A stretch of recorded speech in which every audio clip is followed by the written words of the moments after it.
Good afternoon, everybody. My name is Vanessa Blumenleg, and I'm in my third year of criminology here at the University of Windsor.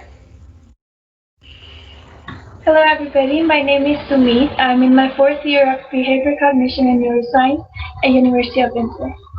And we're so thankful to have you all here today for a parent's guide to University of Windsor. So just a brief overview of what we're going to talk about in the next 15 minutes. We will start with academic journey, then we will move on to student support, and then we'll talk about mental health, safety, and well-being. And then in the end, we will talk about student privacy. I encourage you to visit the booth in the exhibit hall if you have any specific questions. We will be giving an overview, so if you want detailed information, there's going to be presentations specific to these topics. So I will recommend everyone to watch those. Perfect, awesome. So I'm going to get started as well, just to add on what Sumit said as well. All these presentations will be recorded, as well as so you can go back onto these and go back to these whenever you see necessary. So I'm going to jump into a little bit of academic terms as well. So the required grades, depending on which program that your student's enrolled in, is 70 or 60% grade point average for a major. So you might be asking yourself what a major is. So most of this applies to undergraduate students. So if you have a graduate student, you may want to check up on the required grades as well, because they do differ. But the major is the main focus of the student's degree, and the minor is a minimum of 6 courses in another field and having a 60% average as well. So your student will also need to have a 70 or 60% GPA in the cumulative average. So this means all the courses, including the major and elective courses that your student will have to take. So some key terms as well, there's academic probation. So this happens when your student dips below the required averages. And required to withdraw happens when they dip below 5% of the required average after not being able to get off of academic probation. So this requires the student to withdraw and show us some type of academic success. And then the major and minor, which we've already talked about, which is awesome. So I'm going to pass it off to Sumit to talk about academic assistance in order to help your student prevent themselves from going on probation. So there's a lot of academic assistance available at university. So if you see your students struggling for any reason and you wish to help them, we will go over the academic help that we have available that you can suggest to your student. So I'll start with academic advising. There is central and departmental advising available. First and second years are advised to go to the central advising, and then when they go into their upper years, they're advised to go to department-specific advisors. Then there is writing support desk. It helps students become better writers. It does not provide proofreading service, but it definitely helps students improve their writing skills. Then there is SAS, Student Accessibility Services.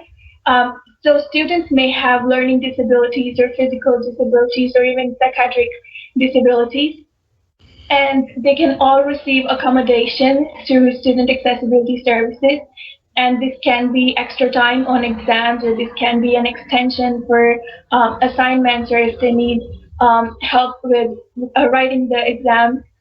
So SAS is always a great help. Then there is Student Success Centers in Engineering, Business, and Science.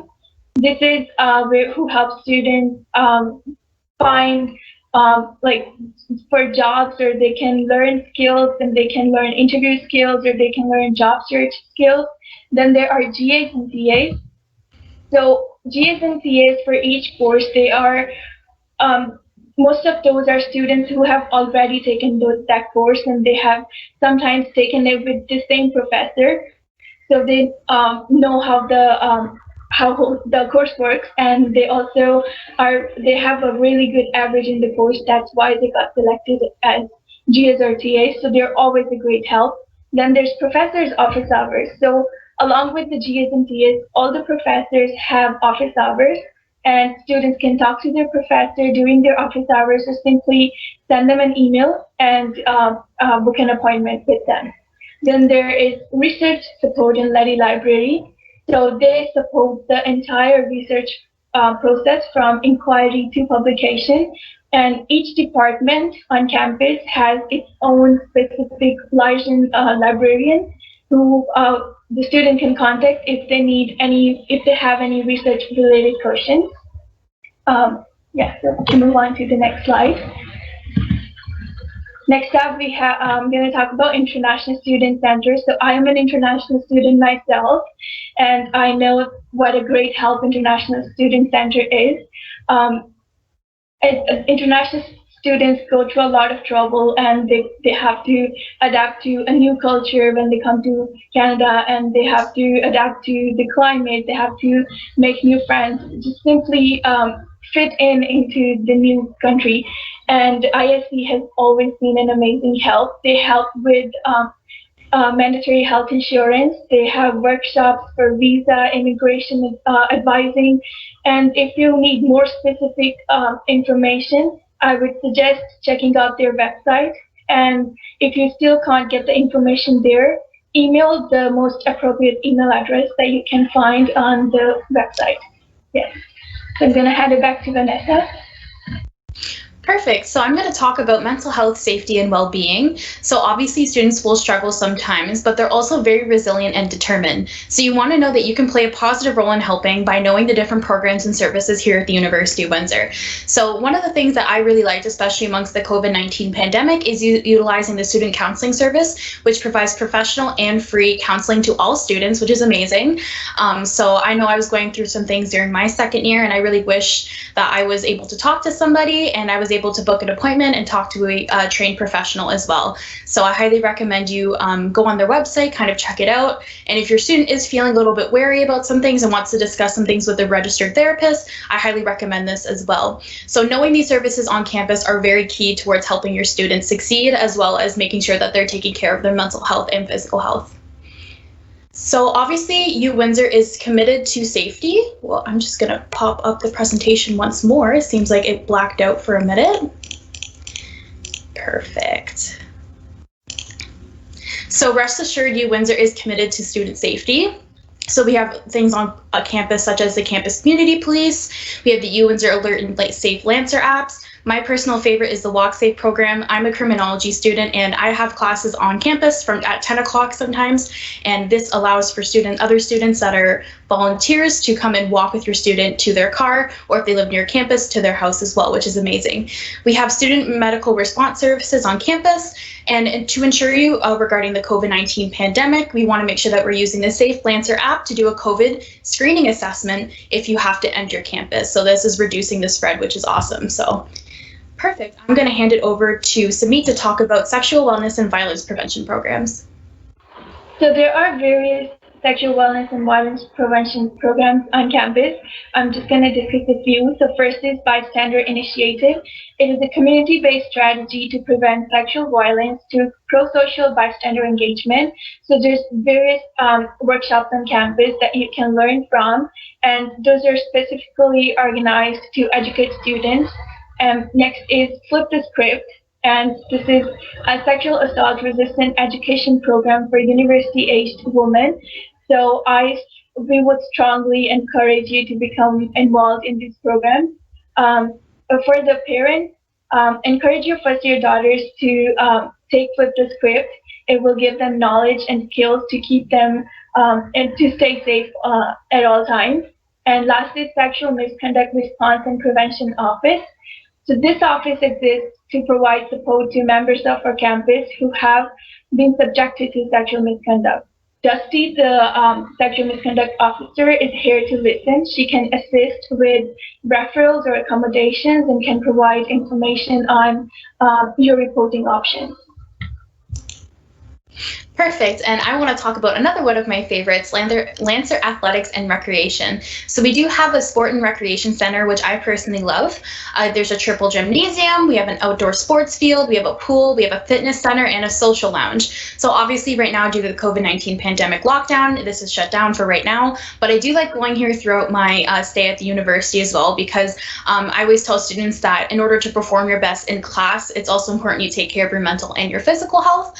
And this is included included with your tuition as well. So after I would finish all my classes, I would head over to the Sport and Recreation Center and do a few workouts to kind of release my stress and kind of get that physical health that I really need right now. So it's a very great program that they have at the university. We also have a variety of varsity sports, intramurals, we have recreational, we have fitness, and most importantly, jobs, which I'll be touching on later with the Ignite program as well. So I'm going to hand it off to Samit to talk about FIPA and the Student Privacy Acts. So according to the provincial law, students are adults when they enter university, so their rights to privacy have changed. In Ontario, universities fall under FIPA, which restricts third-party access to a student's grade or any other personal information that can be academic probation or their financial status. And in fact, by law, universities are not supposed to confirm that a student is a student at University of Windsor. So as a parent, you're not entitled to any of your students' personal information. Even if you pay all the bills without students' consent, you will not receive any information from the university. So as parents, you know your students best. Hopefully, your relationship with your students is such that you can get from them the information you're looking for. If you're struggling to get information from your student, it's never too late to try different and new ways to communicate with your student. If as a parent you're concerned about your student, we cannot reciprocate info, but you can provide us info and we can act on it. Perfect. Thank you so much for that, Samit. I think that's important for all parents to know. I know I had to go over that with my parents, so thank you so much for going over that. So switching gears, we're going to talk about different financing options. So we do have OSAP. Unfortunately, this isn't available to international students, but rest assured, University of Windsor, and I know personally, offers dozens of scholarships and rewards that are available to some international students. So you want to make sure that your students checking those out. A lot of these awards go unacclaimed, and I always tell first-year students, you know, that's free money the university is giving away. So you want to make sure you're taking advantage of those opportunities as well. Obviously, there's options for the student line of credit. Different sources of income includes RESPs and savings, scholarships and grants, as I've already talked about. These applications open on the 1st, and I believe they're due on the 31st. So you want to make sure your student is submitting those applications when they do end up applying to the university as well. And there's also part-time jobs. So one thing that Celine and I have in common is that we're actually under this Ignite program here at the university, which is amazing. I'm able to work on campus for a maximum of 10 hours, which is what we usually recommend for students when they're on campus. And I get that on campus out of classroom experience that I wouldn't have gotten through my classroom, and I'm able to apply my degree to my job. And I get to work on campus at the university, which is perfect, so I don't have to worry about commuting every single day to a different job. So definitely amazing. If your student's worried about maybe paying tuition, I highly recommend you offering that type of Ignite work study as an option, which is amazing. I pass it off to Samit to go over all the important dates, because we did throw a lot at you this evening as well. So I'm going to start with OSAP. So students can apply for OSAP, but international students cannot. International students are not eligible for OSAP. Then there's entrance scholarships, which are automatic and they're dependent on the high school grades of the student. And then there's in-course bursary and donor award applications, which opened on January 1st and they're due on January 31st. And then there's fee payment details and deadlines that you can check on the student account website. And fees should be paid online. That's what is encouraged now. But in person is also available at the student account office. And Vanessa, would you like to add something to the slide? No, I think we're all set. So once again, thank you all so much for joining us here today. I know personally I can say my journey at the University of Windsor has been nothing short of excellent, and I can't wait to receive all of your applicants. And I just want to reassure that you are choosing the greatest place to go in Windsor for right now. I love the University of Windsor, and it's been absolutely amazing. So many opportunities. So